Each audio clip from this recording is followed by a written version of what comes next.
Morning, guys, and we are live. Andrew, How you doing? How's things? All right? very good. You okay? Yeah, excellent, thanks. Just making sure that we're live here, guys, and let me, while I do that, just switch off my Slack as well, because otherwise that will come up. So just as we wait for a few more people to come in, even though I said my phone was on silent, it's not. So that's good, excellent. Welcome to the Growth Show, guys. Hey, Amit, how are you? How's your week been? Yeah, good. Feel exhausted. Been riding this Nasdaq roller coaster for the last week or so. So there's a lot of downs though at the moment. There's not a lot of ups, right? Unless you're leveraging. Or you... Did you see what happened yesterday? There was a whole lot of green that popped up. No, so I think 4 hours into the trading session yesterday. Yeah. Nasdaq was down just over 5%. Right. Okay. Which is huge. Yeah. Right. And then all of a sudden, it was like this dramatic shift. And they're calling it almost like the biggest bounce back in history. Right. Where literally from Nasdaq being down 5% to closing up. Right. Okay. Right. So the shifts were incredible. I mean, I was tracking some like HubSpot shares, for example, right? Based on the conversation a couple of weeks back. And I think it started the day at about 450, dropped down to 410, finished at 465. Right. So even in a space of a day, that's crazy. If you'd time the market, those day traders very happy this morning. would have had some great fun yesterday. I mean, definitely. It's literally, free money for those kinds of guys. Sure. Spotting everything, but you could have literally done a 20% gain on one stock yesterday just by playing it. Wow. It was absolutely ridiculous. But yeah, so it's weird times, I think. But I think sets the tone for the rest of the year potentially. Yeah, exactly. Roller coaster stuff, like you say. So, guys, welcome to the Growth Show. So happy to see everyone again, even though we can't see you obviously, but I can see you kind of popping up on the chart here. So just to kind of give, we've got quite a few new viewers that are in. We spend the first kind of 10 minutes really bubbling through any kind of news stories that interest us. But obviously, the real reason for the show is a deep dive, and we're kind of looking at salespeople right today. We are, which is pretty cool. Yeah, which is pretty cool. So looking forward to that. So what's caught your eye? Just while we wait for people to come in, what's caught your eye this week? What's interested you? Yeah, I think the main one was, and it's quite funny. I've read a couple of articles about this, and it was like, what two words do you never put together when describing Amazon? And the answer was like Amazon style. Okay. But what Amazon are doing is now opening an Amazon style store, a physical store, right? Okay. In LA, which is basically a kind of fashion outlet, right? Okay.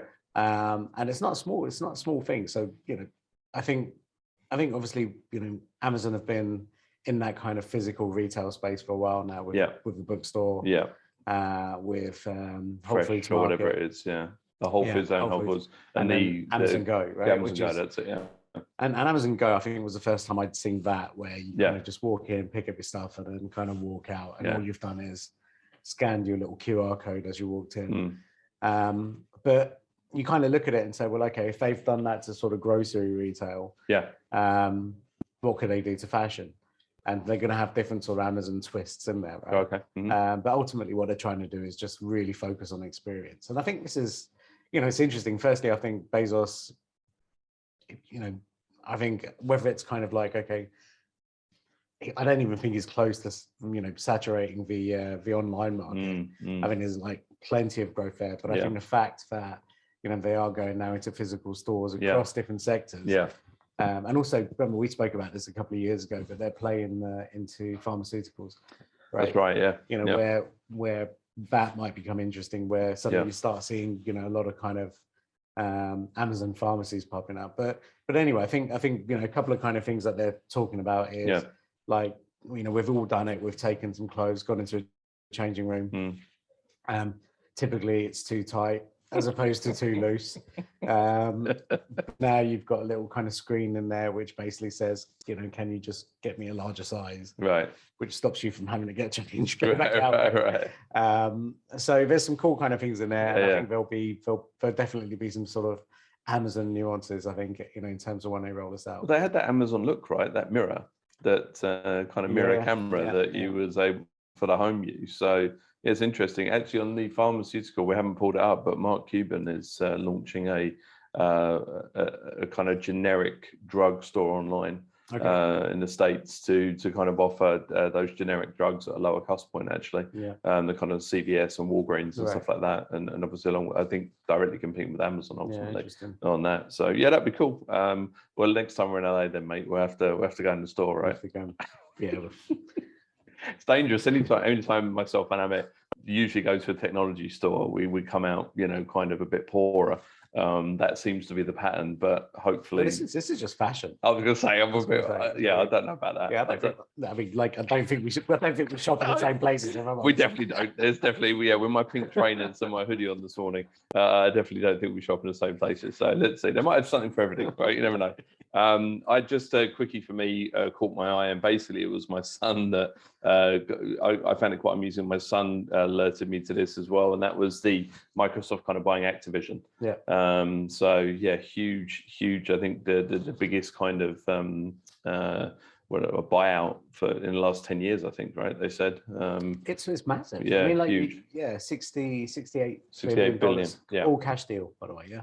Oh, I didn't know it was all cash. Yeah, all cash, right? Right. Okay. So the significance of that is huge. Yeah. And I think also because again, we spoke about the stock markets. Right? Yes. So a lot of tech stocks are down 50%. If some more since the start of the year. Yeah. What, 3 weeks in? Yeah. And so there's a lot of companies at half the valuation as what they were. Yeah. Last month. Yeah. So I feel as if if that sort of trend continues, yeah, the amount of these kinds of companies like your Microsofts, your Amazons, your Apples, your Googles, your Apples, they're just sitting on so much cash. That's right. Yeah. But actually, why kind of if they can just pay people out for cash and make the deals easier. Yeah. So I think there's going to be a lot more of that. I mean, was it last month we were talking about when Amazon were basically having an internal meeting and basically, one of the guys said, look, we need to change our CRM because what we're using isn't really that good. And someone said, well, what's good? And I said, well, HubSpot's pretty good. And like in our world, it would be, okay, well, why don't we just go and buy the license? Yeah. In their world, is why don't we just go and buy HubSpot? So they were like, why don't we just buy a company? And and those kinds of conversations are very different when that's a $45 billion conversation. Yeah. And right now, HubSpot's valuation is $21 billion. It's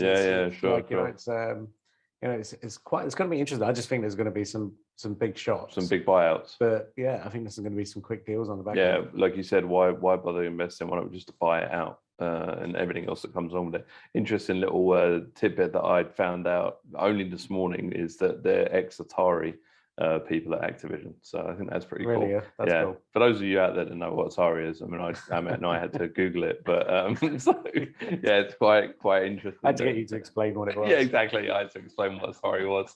But obviously for the younger viewers out there, and we do have some, I think our cultural references sometimes don't resonate, but Atari, obviously one of those very first game systems that you were able to plug into a TV. And first Pong, joystick as well. First joystick, right? Yep. First ability to plug into TV like Pong, and it's actually my uncle actually that had the first time I went on Atari, so that was quite cool that they're involved. But I think interesting as well, just because obviously that gaming market is huge. I think I only live in that world or know about that world through my son. I used to be a gamer, and then obviously family kind of takes over, but now he's heavily involved in that gaming scene. And it's interesting when you're kind of outside of an industry and then you kind of glance through.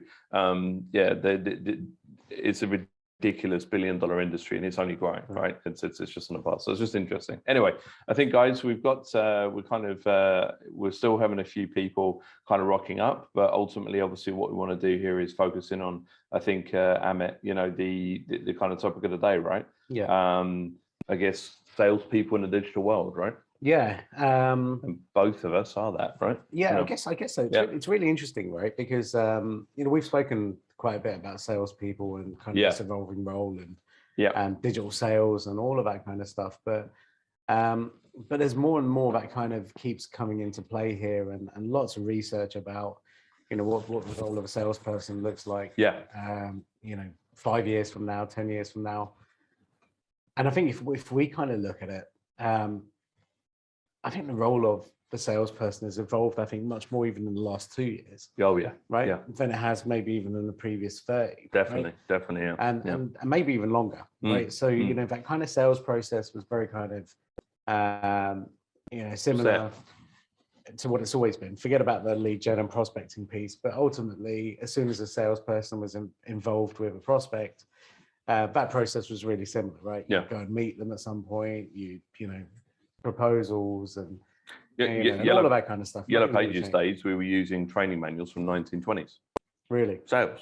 Wow. Yeah. Yeah. I mean, the fundamental of sales hasn't really changed. Yeah. Or hadn't changed, I'd say. So, I mean, you know, you're talking like 100-year span of still applying the same principles to selling different things. Amazing. Or people were.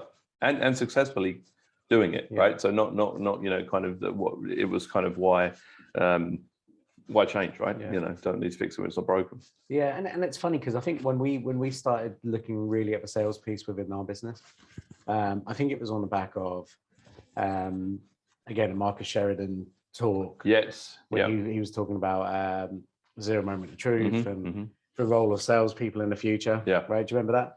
Yeah. And it was basically, you know, at that point it was like, look, people are so far along the way of the kind of buyer journey before they want to speak to a salesperson. Yeah. But the role of a salesperson ultimately just becomes easier. Yes. Right? Yeah. You know, because people are so much more informed now when they're making a purchasing decision. They've got, you know, multiple devices, exactly right. So they can do the research, they can do their due diligence, they can do all of that kind of stuff. They can shortlist and then basically say, right, I want to work with you based on what I've kind of heard and read. And, exactly. Some basic interactions, but you know that was very obviously very different. But I think it's even evolved from that point, right? So if you look at it, I think what Marcus was talking about is, and he was saying that look, what's going to happen is because your buyers are now so much more informed. Salespeople are really going to turn into sort of order takers. You know, their job is to just get a deal over the line rather than kind of work to get a deal over the line. Right? The negotiation piece. Yeah. And but I think, you know, and I think that's kind of evolved. And I think what COVID has done, where it's kind of forced everyone to suddenly have to get very digitally savvy very quickly. I think that salesperson's role has kind of, you know, really kind of changed. Yeah. You know, and it's not just, I think, about technology and stuff like that, but I think it's about tactics. It's about kind of, you know, way of doing things. Because look, things like Zoom and stuff existed way before COVID, yeah, of course. Right? Yeah. So Skype. Right. So yeah, exactly. So we've been doing this for years. Right? There has been video calls and stuff like that. You can't always just jump in a car or jump on a plane for a sales chat. But you know, the reality is that, you know, these tools kind of pre-existed, but I think what people have been doing over the last couple of years has just really kind of changed how that works. And I guess what we wanted to do today was just explore that, right? Yeah, exactly. Okay, well, look, how do we kind of take all of this research and data that's out there? Yeah. And how do we then apply that into businesses today, so that they can start to almost create a bit of a clear framework in terms of, you know, what the role of that salesperson should be. Exactly. You know, and all of the elements kind of related to that. Yeah. But I think, you know, from a kind of sales perspective, obviously, you know, you're kind of very much on that side of the fence. Yeah. What's your kind of take on it in terms of, you know, how things have kind of evolved and what's sort of changed? Yeah, I think so. First and foremost, guys, we should say this is an interactive show, so there is a chat functionality, there's a Q&A. If you want to kind of jump on and ask some questions, by all means, kind of leap in or have a comment. So I should probably say that. We always forget to say that. Yeah, I think I think what's, like, I'd say a key word now is kind of evaluation, and the evaluation in the sense of, especially when prospecting, is to understand and evaluate ahead of an actual meeting, you know, the value or opportunity of conversion. You know, and that may be conversion into an actual client, it may be conversion into a referral partner, whatever the case may be. I think there was a lot of blindness associated to, you know, that whole kind of process previously, by way of routine. So it was very much, hey, can we meet? Yep, jump in the car, bounce around, and you know, spend half your time to and from meetings. Spend longer in a meeting because you're catching up, you're having coffee, you're doing this, you know, all of these things. You know, I mean, I guess in this part of the world, it's just part of that process, and especially in the Middle East, there's always been this, you know, cultural kind of capacity to drink coffee, catch up, ask about things, build that piece into a relationship. So there was always, I'd say, more in this part of the world of a sense that you had to meet somebody, you had to spend time with them, you had to nurture them, and we're talking obviously in that B2B space, as opposed to just, jump in and go for it. And I see the different styles, you kind of, this part of the world is very conversational and it's kind of a build up. US has always been very direct. I find that if even physical meetings pre-COVID in the US and UK to a certain extent, you kind of get down to business a bit faster than you would than kind of in this part of the world, right? It's almost like we know why we're sitting opposite each other. I need something, you're going to provide it to me, but let's talk about other stuff first, right? So I think that now what's happened is, where there was a forced scenario upon everyone, with COVID, essentially you were forced to not meet, and obviously that moved into that kind of digital space. So, tools that you have as a salesperson, for example, when you're, where the client will have their office, for example, how much the rent is in that particular place. If it's an independent building, you might look at the cars and see kind of cars that are there to see, kind of judge, the reception, looking at kind of nuances and touches that ultimately help you as a salesperson to determine, the opportunity. All of this was kind of taken away from you. So there's a couple of things happening. One was the evaluation of, time. And then the second thing was that the tools, I'd say, that you have as a natural salesperson, let's say, are removed for you, right? Because you can't micro movement and things you can't see on the camera. It's as simple as that. Like in terms of like little reactions, nuances, movement, body language, we know all of this, right? In sales, depending on, the way that the person sitting opposite you, how they're reacting to certain words, certain voices, how they're physically moving, there's certain things they will do with their body that that there's an interest or not an interest, right? And all of that was kind of taken away. Yeah, interesting. Yeah. So that body language piece and reactions. I think you're much better at that kind of stuff than what I've ever been. So it's kind of difficult, it's not. And so I guess, so I'm a huge fan of virtual selling. Yeah, so am I. Don't get me wrong. Yeah. But I think I do buy into the whole, we miss out on certain things, and there's a couple of other things. I mean, even research has actually shown this now as well.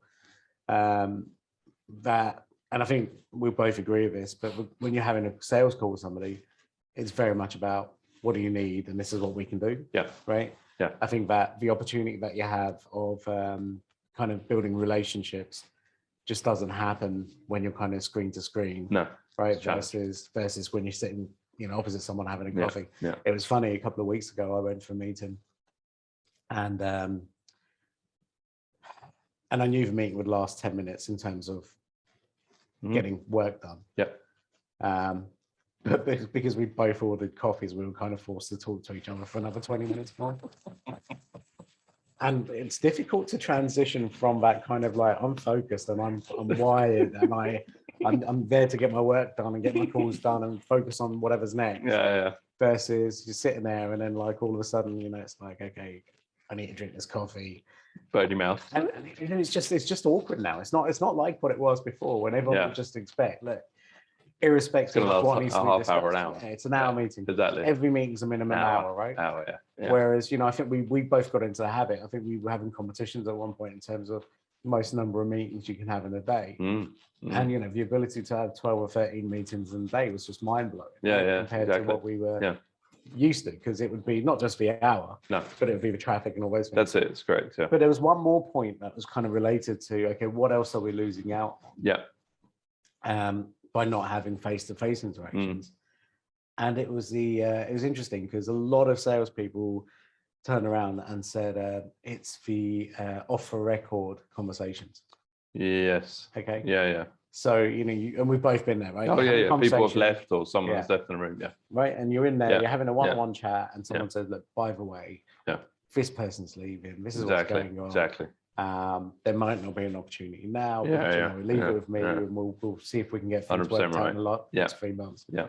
And you can't do that over a Zoom call or a Teams call, right? Because firstly, no one really knows who's around who, right?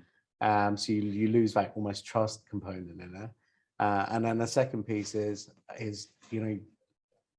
half the time these calls are being recorded and you don't even know, right? So again, it's one of them where I think that's a huge thing, when you really kind of look at it. Yeah, and look, it goes back to the relationship piece. Yeah. I think I tell you what seems to have taken over in a digital space now, especially for me, the conversation around traffic, weather, building, lifts is now, kind of around you. And it's turned into, look, I'm sorry, I just need to move my cat.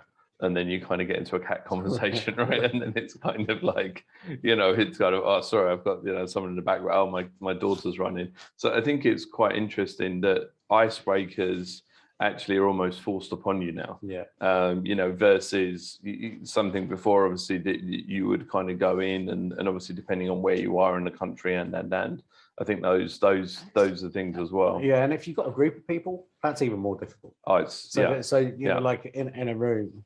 6 people in a room is fine, but on a call on Zoom, it's a challenge. It's awkward because if you are having some sort of, I don't know, some interaction or banter with somebody else on the call, then typically there's 4 other people that sitting there going, okay, do I say something? Because I can't talk over because of the mic, it cuts in.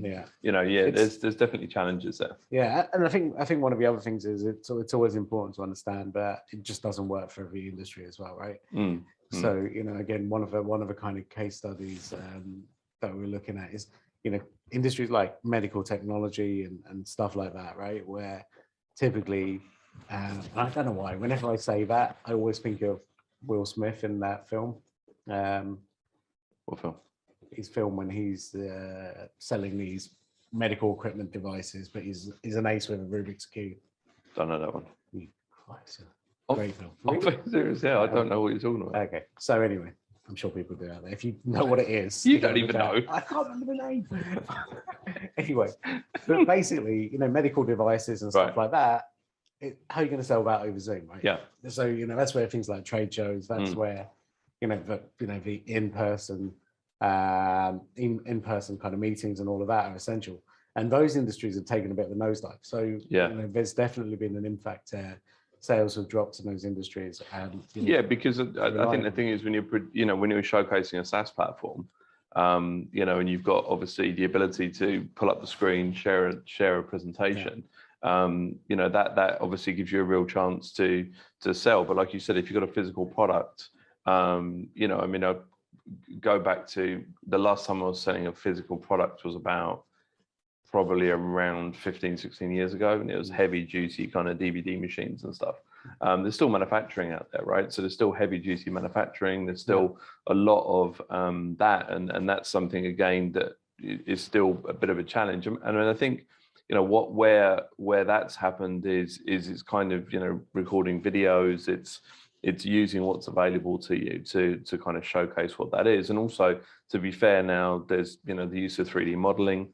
So people are doing that. People are doing walkarounds. Look, this is where, and this is a whole other tangent, so I'm not going to get into it, but potentially where something like the metaverse kind of comes into play, right? Where you're kind of virtually. Go into it. Perfect. But I mean later. But anyway, it's fine. But from a kind of metaverse perspective, you're going to be able to virtually do that. Sure.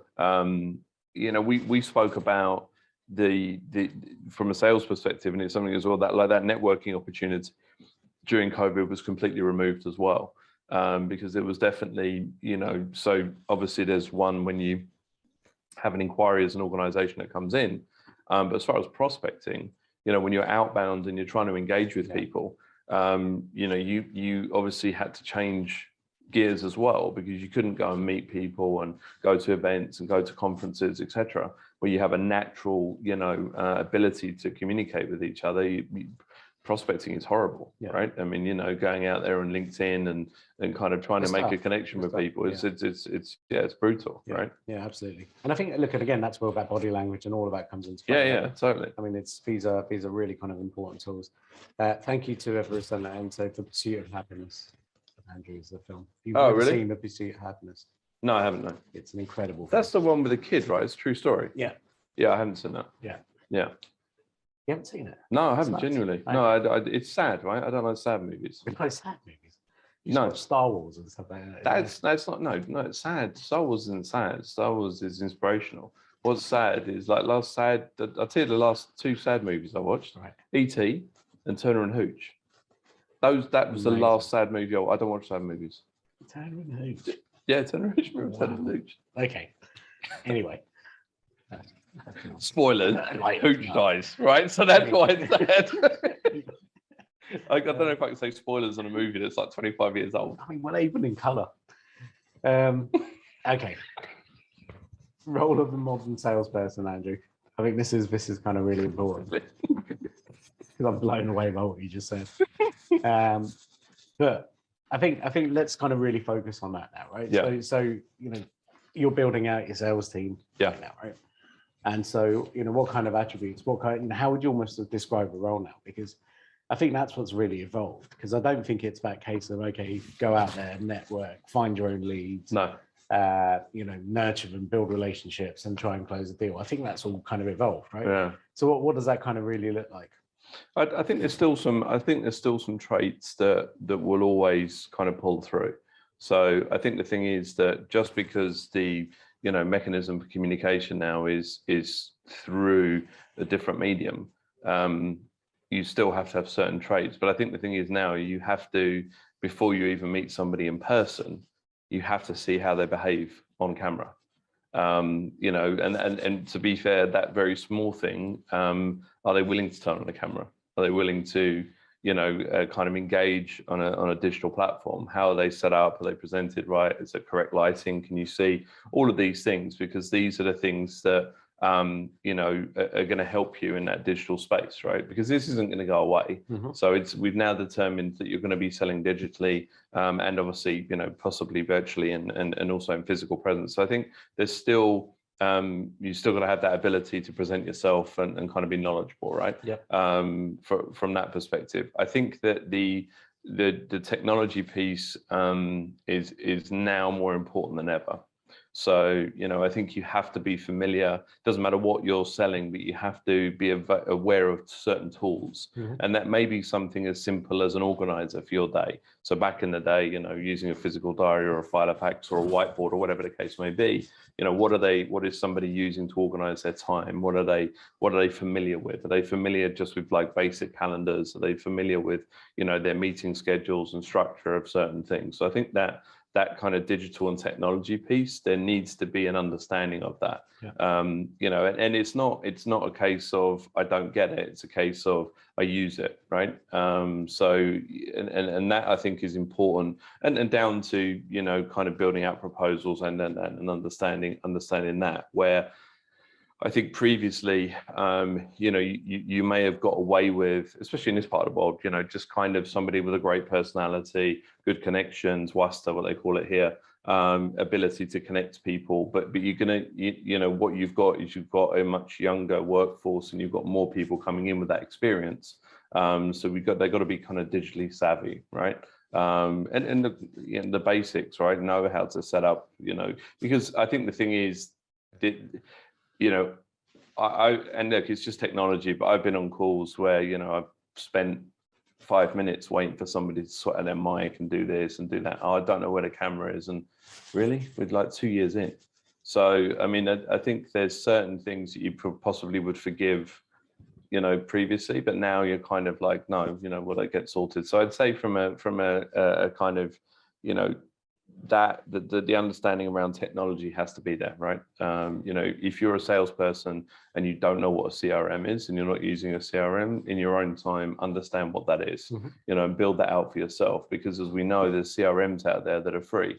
Now, independent salespeople, we have conversations all the time here with, salespeople that work for banks, for example, selling credit cards. And they'll say to us, can you help me get business? I said, no, but I can help you manage your opportunities. Go to HubSpot, sign up for a free version, start using it. Oh, what is it? CRM, instead of Excel and things. So I think even if you're not, bound in your existing employer by a CRM or some element of technology, you need to do that to help yourself, right? Okay. Yeah. So I think we'll come back to the technology piece because, I think these kind of tools of a trade, like what you said, I think that certainly has evolved.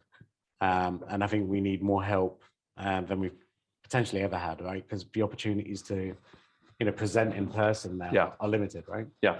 But I think when we're looking at, let's go back to that kind of the actual role, right? Yeah. So, ultimately we still want a salesperson to go out there and bring in new customers, right? First and foremost, that hasn't changed. Okay?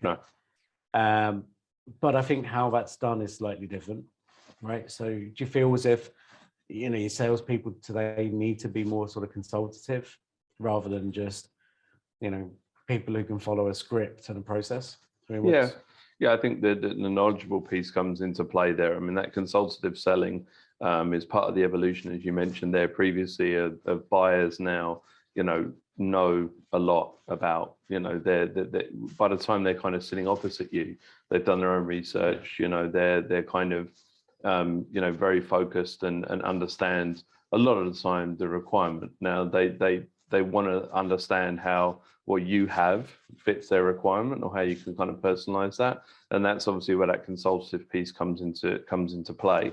I think, if you go back previously, there would be a lot of show and tell.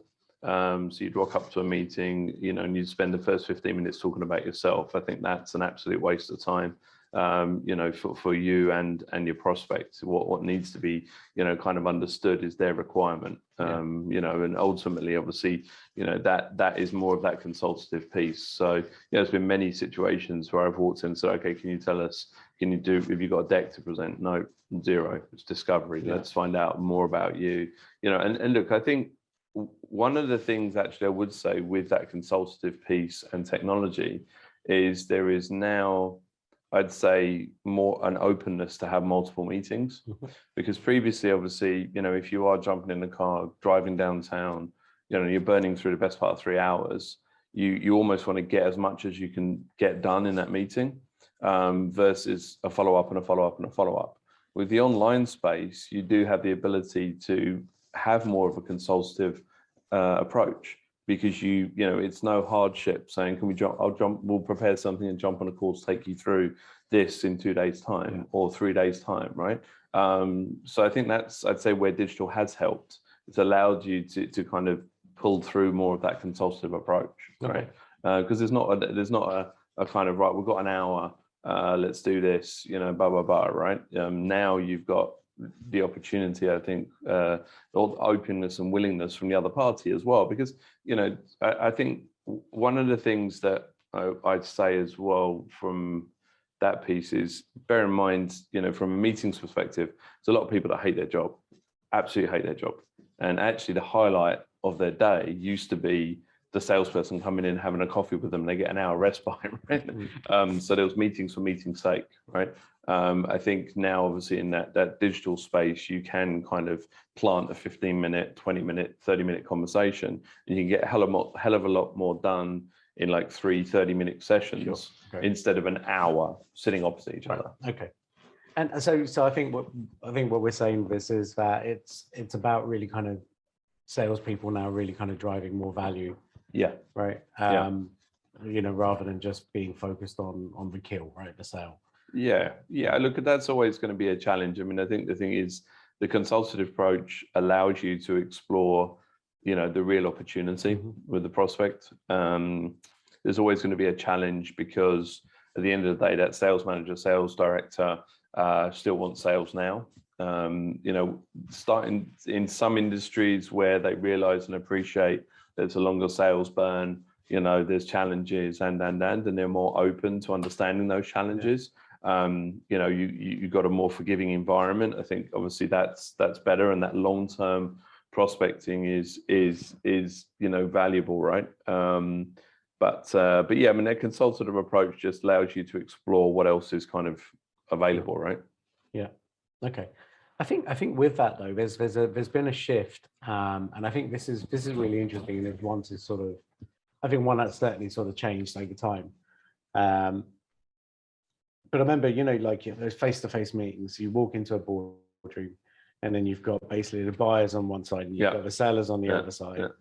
And I think the fact that so much is happening digitally now, that kind of barrier has almost been broken down. Yeah. And I think, again, there was some information that's out there and some research where they're saying that actually the role of that modern salesperson is now not to be potentially on the buyer side, so not to be on the seller side, okay, but to try and position themselves somewhere between the buyer and the seller, okay.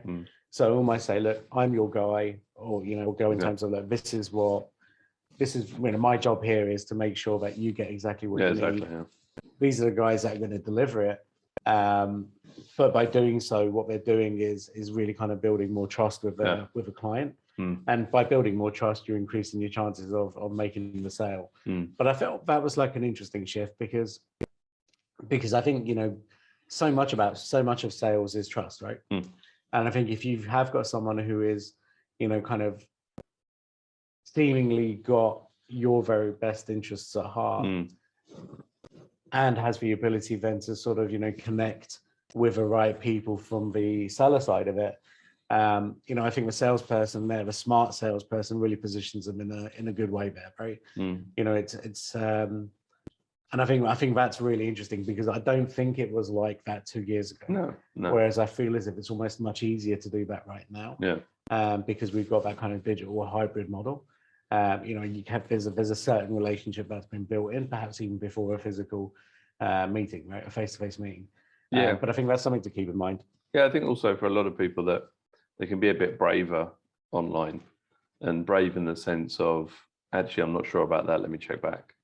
Because ultimately, again, that's part of that process of, I'm going to investigate this for you, right? Yeah. I need to check and I need to make sure that that's possible, doable, whatever the case might be. And I think that for some people, it's easier in that digital space, right? There's not, you can kind of move on from it. Yeah. Whereas obviously, depending on, look, if you're in, there's been scenarios where we've had meetings in our office and I've kind of pulled people into the room, or, they've also done that in a client's place where they kind of pulled someone in to ask a question, and kind of find out. I think that also, just to touch on that, as far as who's in that online call, is quite interesting, because I do believe that within the online space, you're getting access to, higher up the tree, usually. Because previously there would be, a meeting with a junior possibly to vet the organization. Sure. And now, because it's just the seniority, just a lot more accessible, right? You can usually kind of bounce on because they're not in an office, they're not bound, especially from clientele perspective, we deal with multinationals and they're still out of the office, they're still working from home, or there's a hybrid. And obviously with Omnicom tearing through again, there's a whole load of people that are working remotely. You've got a better chance of, meeting someone more senior in the organization. Right. So decision makers. Yeah, totally. Yeah. Straight. But yeah, I think we've tracked that, and I think we've seen that internally. It's really interesting. I think one of the other things is, and this was always like an often sort of overlooked part of the sales role. But the salesperson, they should really be that kind of eyes and ears for a business, in terms of what's really happening on the ground, right?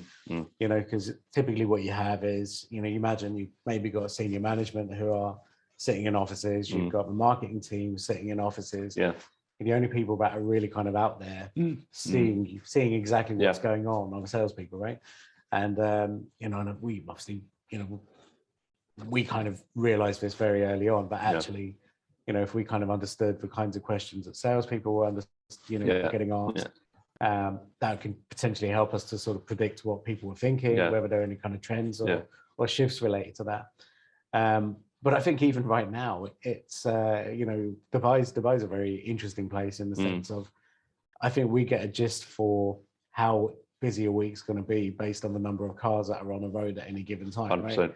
Yeah. And if you're stuck in traffic at the moment, it's a bit of it's a great thing. You like it. This is positive. A couple of years back, you're stuck in traffic was just like horrible. Exactly. But right now you're like, okay, cool. There's people here. There's stuff that's going on. And I maybe that's the case across the world now, right? Because again, there's these, activity from a kind of purchasing perspective, I think is so directly correlated to activity full stop, right?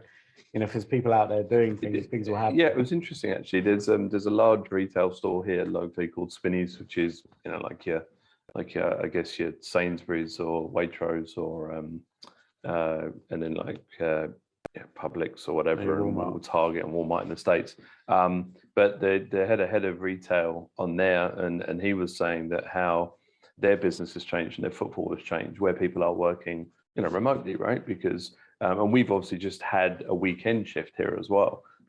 So previously, like Friday afternoon was quite busy, people going doing their shopping, their weekly shop. And obviously now on a Saturday it's moved, and Saturday, Sunday, and it was something that I experienced actually over the weekend. So we've just shifted for those international viewers. We've shifted to Monday to Friday here, and the weekend is now Saturday and Sunday in the UAE. And I think that people still don't quite know what to do on those days. Right. From a kind of going out and retail perspective, and we see. Obviously, from a communications perspective, we see the number of calls that we get on a certain day, WhatsApps, for example, emails, inquiries that come in. And I think there is that has to be looked at as well. I mean, you're right. From an intelligence piece, the salesperson always should have the ability to kind of just pull in more intelligence than other people, and again that goes back to technology. So the fact is that the intelligence has to be kind of through physical kind of activity, but then also more increasingly actually the tech that we have, right, to determine what is going on. How many of those opportunities. I can tell you for us, when we used to get a call in on like a Saturday, which was the day, usually that from a client perspective wasn't really the best fit. They were typically an organization that was stuck 20 years ago to forcing people to work on a Saturday, a kind of 6-day week. And it wasn't typically a good fit. But it's interesting how you pick up those nuances, right? Yeah. I think the important part of that is as long as salespeople are seeing what's going on, and I think a lot of them need to be trained in terms of, look, these are the things to look out for. Yeah. These are the questions that you've got to take note of, not in terms of ask, but if you're being asked questions, make note of those and then make sure you're reporting those back in. And then I think then the business can, use that intelligence to kind of understand and get a better pulse for what's going on, right? I think a couple of the other points, and then I think we'll move on to technology for the last 10 minutes or so. Yeah. But again, I think the role of a salesperson from an upselling, cross-selling perspective is vital. As long as that positioning is still in the right place. Because I don't think anyone likes a salesperson that only talks to a client because they want to sell to you. No, right? No. But if they are kind of positioned within that consultative piece, they're also kind of, distance and perhaps away from the seller, leaning more towards the interests of the buyer. I think it becomes more easier for that salesperson to go in and upsell and cross-sell. Yeah. Right. And I think, again, it's just a bit of a mindset shift, and it's not a big shift, but it's a small, subtle shift. Yeah. But I think it makes a big difference. And then I think the last thing is really the kind of, the role that they play. And I think you touched on this, which is that salespeople are the connectors to more information and more solutions and stuff like that, right?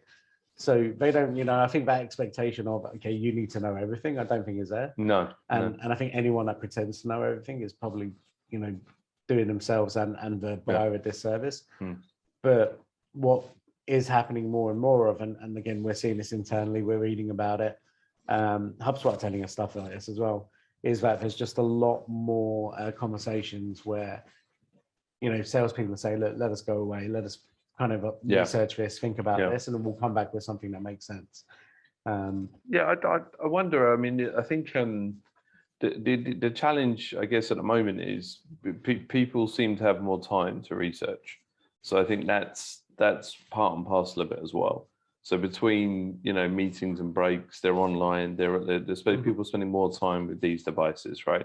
So that gives them more opportunity to research. And I think the thing is that they're digging a bit deeper now, right? So whereas previously there was not a casual attitude, but there was a certain amount of knowledge that, potentially a buyer or a prospect had. And there was, it's a lot of the time it was clean cut.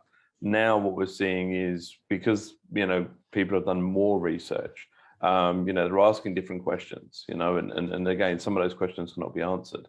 But the ability to kind of just time, I think, that has given people on that side of the table as well, right? So it's not just the time that people invested in. You know, I think, look, and I think that physical meetings are still valuable, right?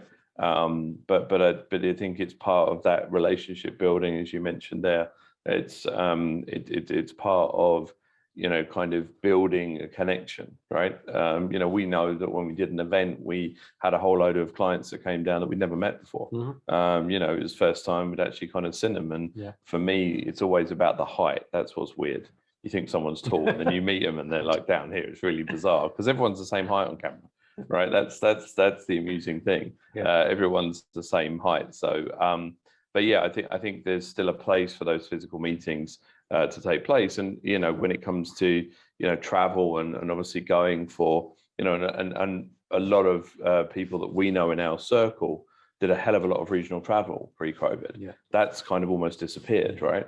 You know, and now they'll go for X, right? And even was talking to a few clients last week, and they were saying that now it's almost, I'd say it's almost reverted back to the time when my dad was selling, where they would build out a certain set of meetings over a 3 to 5 day period and then fly there for that and then come out, which actually is you know what my dad used to do like 40 years ago, right? Because back then it was just so expensive to travel to the company, but now it's like it's expensive in time, right? Correct. Flying somewhere, and then when you're flying in, it's like, okay, 4 hours, and then you're not, you know, all this kind of stuff.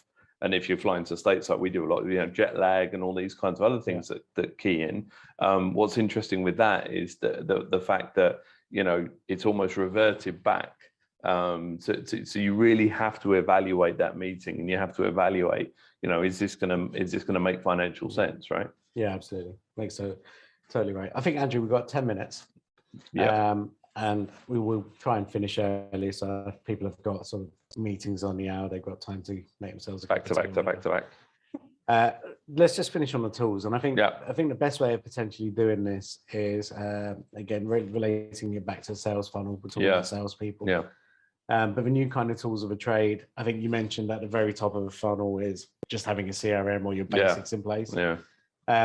So what other kind of tools should salespeople be using today? I think the video is incredibly powerful. So I think we see a higher uptake in engagement across videos. So if you're using something like Vidyard, or I think the other good one is Bounce. Like if you're using, or 23, that's another good video platform. Loom, I think was one. Loom's one as well, which is pretty cool. So, you know, these different platforms just allow you to present yourself a bit differently instead of an email. A lot of the time, because it is video based, your first introduction, quick follow-up video. And I think when, you know, from a proposal perspective, if you're sharing proposals, there's a real opportunity to kind of, you know, record a small video on that as well. The only thing I would say on the video piece, usually with the video, I'll always do a little kind of couple of lines telling people how long the video is, because, you know, last thing you want to do is just click through to a video and it's like a 30-minute video, right? It's like a WhatsApp voice message that is lasts 10 minutes anyway. So you kind of, hey, listen, I've done a 3-minute video just to kind of give you a rundown of the proposal, for example, right? Of the solution, of the direction that we're thinking of going. So I think that's one thing. I think the trackability is an important part. By trackability, I mean tracking emails and then tracking more specifically documents. So like proposals? Yeah, proposals, quotations. You know, if people are engaged and they're opening the proposals, if they're going back to them, you know, you can then use that as a determination of how much effort you want to put in with that particular prospect. So I think using, you know, some of that document tracking that's out there as well. Even, I mean, it's something as simplistic as, if you don't want to invest in any of that document tracking, create a document, you know, in a Google environment and change the URL. So, you know, that's happened a lot of the times, particularly we use PandaDocs, obviously, for our proposals, where, you know, we'll change the date. So you can't access the PandaDoc anymore. You get somebody writing back and saying, hey, listen, I can't access the document anymore, which is good, obviously. So I think just, you know, using some of those tracking capabilities from a tools perspective is also useful, you know, to do that. you know, in that sense. And then also I think the kind of basic tools of just managing your time and your day, you know, calendar is definitely a friend. It's interesting, you know, Google themselves and Microsoft have put little tools within there to kind of effectively kind of manage your time a bit more efficiently. So I think that's important to have, you know, that time management tool, whatever that is, task orientated or whatever. All right, cool. And then last thing, I think you covered most of it there, so we'll leave it there. But yeah, metaverse. Brilliant. Okay, because look, it's absolute waste of time. Well, I mean, it's the point. So, are we going to get in that scenario where everyone's going to have some sort of VR headset or whatever it is, and they're going to be able to sit in a boardroom with 6 other people that are actually located all over the world? Are they going to be able to do product demos? You know, where they can actually demonstrate a product, but actually, you know, people aren't in the same. I mean, what do you think? I mean, because this is the scary, and the reason I bring it up, it's not just so that we leave the show on some crazy high level kind of thought that's out there, but this is quickly becoming a bit of a reality. It's happening now. Right, and it's happening now. Yeah. And so the point is if we're talking about, you know, modern salespeople and modern sales practices, you know, we've got to touch on this, I think. And you know, right now we don't need to go into detail. But what's your thoughts on it? I think there's going to be stages of it. So right now we have a client that has they have a wearable headset. They'll go out to certain oil rigs, and someone remotely will determine the makeup of how a particular lubricant is stored, like virtually. So you'll have somebody that puts on a headset on the rig, and then they'll look, right? Okay. Just in a camera space, so they're kind of virtually engaged. We're obviously seeing in the medical field where now you can virtually obviously do surgery and stuff, right, remotely. I think when it comes to that product piece and that product demonstration, I think that will definitely happen. So even down to something like real estate, you know, I could see a scenario where potentially, you know, you're kind of sitting and showing someone a new design or architects or whatever the case may be, where it makes sense. The only where I don't know if it makes sense, but I think I'm too old to judge this, is basically whereby you'll have a virtual meeting. So for example, we have our weekly calls, right? Internal calls, but it's a company-wide meeting. Would that ever be a virtual meeting where we would sit and talk and stuff? Now, I don't know, but when I look at my son and he lives virtually now, right? Hangs out with his friends and it's a natural thing. Yeah. So I think, you know, and your kids as well, it's like a natural thing. So most of these things are just the only barrier is the technology. So is everyone going to have, you know, a headset 20 years down the road? Most likely, or some element of that. You know, I mean, look, I watched a fantastic video last night with Steve Jobs introducing the iPhone and how he introduced it. You know, and that wasn't long ago, right? Yeah. In the grand scheme of things. And now, could we ever imagine not having this, right? Sure. No. So I think it would only make sense to invest in that if it makes, so what they, you know, if you're sending, for example, your prospect a headset and saying, listen, we're going to do a product demo and part of that is this. And I mean, logistically at the moment, it can be done, right? So returns and stuff like this, it can be done. Yeah. I mean, it's here now, as you said. I think the challenge is just that fact that you need a headset right now. Yeah. And I think it's not going to be long before that technology is just going to be much more immersive into a laptop, right? Yeah. And I think the second that starts to happen, and it might take a bit longer, is that barrier is removed, the technology barrier is removed, right? People are going to virtual concerts. People are going. Yeah. So I mean, if you look at where the metaverse sits without the headset, people. I mean, look, Fortnite is a metaverse, right? You can go in there. They've had virtual concerts, virtual events. You know, they're talking about having virtual currency and shopping and buying and blah blah blah. I mean, all of these things. So, you know, in that gaming space at the moment, I mean, there's people at Facebook at the moment that are Meta employees. Their whole time is spent in virtual reality, right? That's what they do. Yeah. To explore, to see the long-term effects, to understand how they can interact.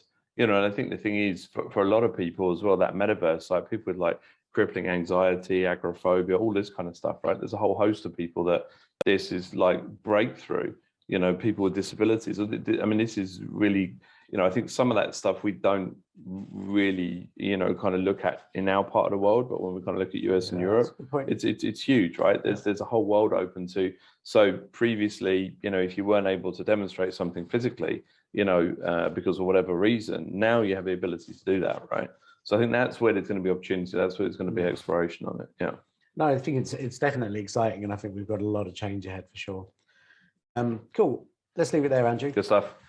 So guys, thanks for tuning in today. We've got our podcast. So if you can't catch the live show on a Tuesday morning, then our podcast is normally out a few days later. And that's going great guns, right? So you can find that on all the normal channels. Apple, Google, Spotify, it's out there, guys. Definitely. It's another one locally. But that's it. We're back next week, so try and tune in then. We'll obviously send out the information in terms of what our topics can be for the show. If you do have any kind of ideas or suggestions in terms of topics, feel free to share those as well. Definitely. Excellent. Thanks everyone. Thanks, Amit. Thanks. See you next week, guys. Bye.